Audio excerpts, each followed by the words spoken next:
guys, gagawa tayo ng ice crumble. Pang sarili lang po ito.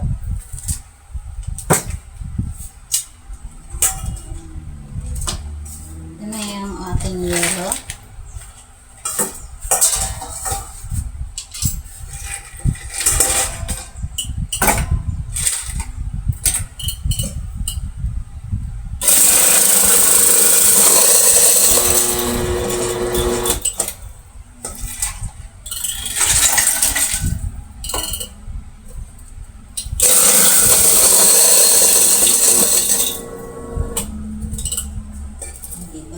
Okay na yung crush ice.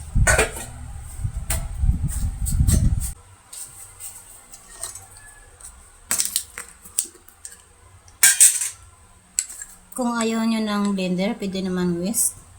Pero blender yung gamitin natin.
Diba? Yan na. O, yan na. Tingnan nyo guys. Ito na yung ating melon flavor ice crumble. Lagyan natin ng skim milk. Kailangan unahin natin yung skim milk guys, kasi para siyang powder na baka pag naamoy mo, mabahing ka. And yung ating sprinkles. Ayan, diba?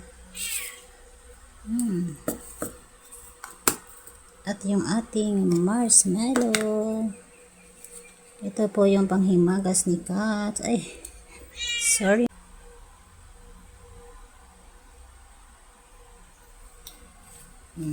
Ganyan na yan guys, ganyan na. At yung ating kutsara. Tingnan nyo naman.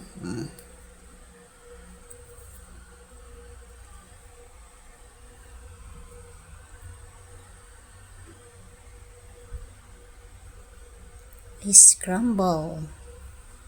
Ice crumble. Water yung gilid guys, kasi hindi na natin nilagay doon sa direct na. Melon flavor ice crumble. Yummy. Thank you guys for watching. Napakainit sa ngayon, kaya tamang-tama.